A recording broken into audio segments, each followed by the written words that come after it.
Hey guys, welcome back to my channel. Today I wanted to do a video on some of the worst exercises that you can do in a workout. Now this is just in my professional opinion. I don't want to throw too much shade because I don't believe there's good exercises and bad exercises. Well, sort of, but I just believe that some exercises are better than others. So I'm not hating on anybody who uses these exercises, but in my opinion, they're just not great at all. So I'm going to go over the 5 exercises and I'm also going to give you alternatives. So I'm not going to leave you hanging. We'll talk about what the 5 exercises are and then what you can do to replace these ones. So let's get right into it. First exercise that I want to go over, and I see all of these all over social media and I just don't know why. Like I said, it's not that they're bad for you, it's just that there's so many better ones. And I think the reason why these huge influencers are doing these exercises is because they look good while you're doing it and people respond to that. So they get good feedback when they're doing something that looks good, but that doesn't mean that it's actually doing much for you at all. So let's talk about the first exercise. The first one is kickbacks or kickback pulses. Now, there are different ways to do kickbacks and they're not all bad, but what I see a lot of is body weight kickbacks. When you're in a quadruped position on all fours on the ground and you are kicking back with straight leg. This exercise is usually to target the glutes. A lot of people will say this exercise will grow your glutes, which is total shit because in order to grow your glutes, you need a progressive overload. You need some sort of load on the muscle and this provides none of that. So apart from the fact that this exercise doesn't provide any load, any resistance whatsoever, a lot of people will do this exercise wrong in the fact that they'll actually end up using their lower or mid back to do the kickback. So you'll see a lot of extension in the spine, and that means it's actually working your back more than your glutes, because in order to work your glutes, your spine has to remain stable and the hinge has to happen only at the hips. Then you are working more of your glutes. But like I said, there is no resistance in this exercise. So a great alternative to the kickback would be to actually do it in a different position. I would prefer to do it on my feet, bent over, hanging onto something for some sort of stability and adding resistance. So you can add a cable if you have access to a gym, or you can add a resistance band if you're at home. This provides some sort of overload to the muscle, which can help grow it. Now, depending on your experience level, a band might not do much to actually grow the muscle. Because this exercise would be sort of considered like a single joint exercise because there's only one joint actually moving, you can't really load this exercise too heavy. So there's not going to be a ton of growth from this. In order to get the most out of an exercise like this, you would want to pair it with a compound exercise, such as the deadlift or a hip thrust, something that's moving multiple joints and you can actually load the muscle with heavier weights. So the kickback with no resistance, not a good option. Number 2, another one that I see all over Instagram, all over like some of the most popular influencers pages, and these are repeated all the time, are scissor kicks or flutter kicks. Now, this is not to say that this exercise is actually that bad. It's just that most people will do it wrong and most people don't actually have the core strength to use their abs or their core muscles, and they end up using their back. So again, this exercise would be considered an anti-extension exercise, meaning holding the spine in a neutral position while the weight is away from the center. So for example, with scissor kicks or flutter kicks, your legs are straight out in front of you, so the weight is away from the center of your body, away from your core. This naturally causes your spine to extend and you have to use your abs for anti-extension. And like I just mentioned, most people don't have the strength for this. This is more of an advanced exercise than you would think. Just because there's no weight doesn't mean that it's beginner friendly. If you're a beginner and you insist on doing this exercise, my suggestion would be to move slowly. Do not do this exercise fast. You can even place one hand in the small of your back and you can feel once your spine starts to extend, it is now doing all the work and your abs have passed on the work to your back. So that means stop the exercise or take a rest and then get back into it. But if you can do a different exercise altogether, a much better and a much safer anti-extension exercise would be something like the dead bug. So this one you're also doing on your back, you're also moving your weight away from the center line. It works literally the exact same thing.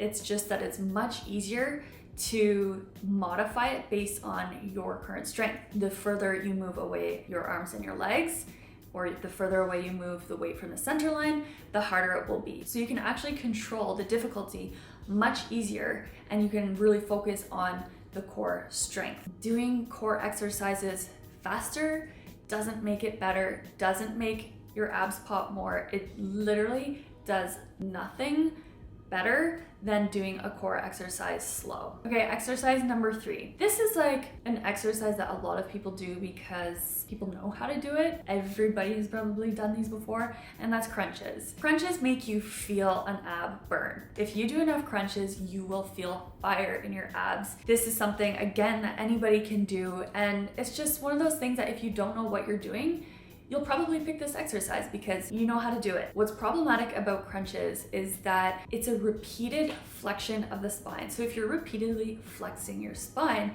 this is putting pressure on the discs between your spine and can cause a lot of back issues. So if you do these types of ab exercises a lot and you feel that your back starts to burn or you have a sore back the next day, there's your answer. It's because you're repeatedly flexing your spine and putting pressure on those discs and they're slowly moving out. Big problem. The thing is with crunches and feeling the burn is that if you flex any muscle enough times or fast enough, it's gonna start to burn. It does not mean it's effective. It does not mean it's getting stronger. It does not mean you're burning more fat. And it doesn't mean that it's good for you or whatever. Quick PSA, I just want to say fat burning exercises or fat burning workouts and feeling the burn doesn't mean you're burning fat. Feeling the burn does not mean you're burning fat.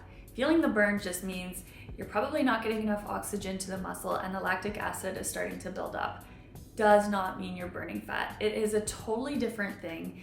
So please, if you're doing exercises to feel the burn because you think that it's more effective or it's burning more fat, this is not true. Whether or not you're burning fat in a workout depends on which energy system your body has tapped into as an energy source. So feeling the burn, not a thing. An alternative I like to use for crunches, if you like the movement and you like the feeling and you want something that will work your core in a similar way, is the McGill curl up. So the way this is set up and the way it's performed is actually much safer for your spine. So you're not actually flexing at the spine so much. And the difference between the crunch and the McGill curl up here is that you're actually sitting up and you're leading with your chest. So as opposed to tucking the chin in and bringing your head up and your torso up, you're actually thinking of having like this string attached to the center of your chest, pulling you up towards the ceiling. So you're actually leading with your chest and not your head, if that makes sense. So it's much safer for the spine and just as effective, if not more effective. Okay, the 4th exercise, again, an influencer favorite because it makes your abs look good, is a toe touch. Again, it's not that it's bad, but it's sort of bad if you do it a lot. So this is why I want to make you aware of why these exercises aren't great and give you alternatives. So again, just like the crunch, the toe touch is repeated flexion at the spine.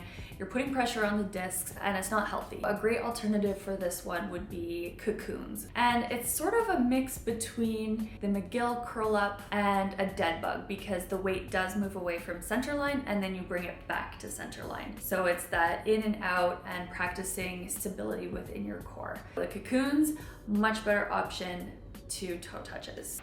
Okay, this one is good. Heel reaches or oblique toe touches. I don't even know what you call it because I would never use this in a program. Again, it's sort of like the kickbacks. It just doesn't make sense. This exercise is usually done to help tone, strengthen the obliques because of the side to side motion. Again, there's no load whatsoever. It doesn't even work against gravity, really. So this exercise does not make sense to me. If you were in an upright position, like standing, you see some people, they try to work the obliques with the weights.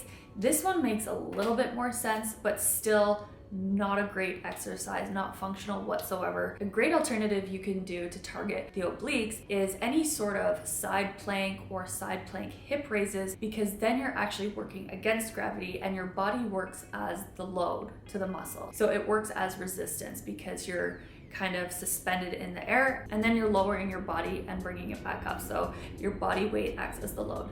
Another good alternative to this exercise would be a single arm farmer carry or a suitcase carry. Because you're offsetting the weight, the opposite side of your body, your obliques, have to do the work to keep yourself upright. So this is considered an anti-lateral flexion, and any anti-lateral flexion exercise is going to help strengthen your obliques. So again, you want to use gravity to your advantage, and you want to actually load the muscle. These heel reaches, it's basically the same as just flexing your muscle. So I hope this was helpful. I don't want to bash these like exercises too much, because I know a lot of people do them because this is all they know, or they don't really know why they're doing them, but they see other fit people doing them.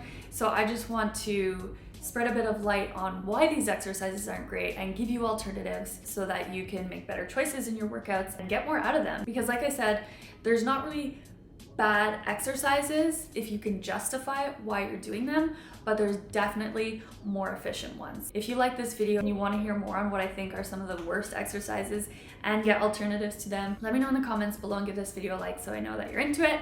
And if you want to see more fitness content, don't forget to subscribe. I'll see you in the next one. Thanks for watching. Bye.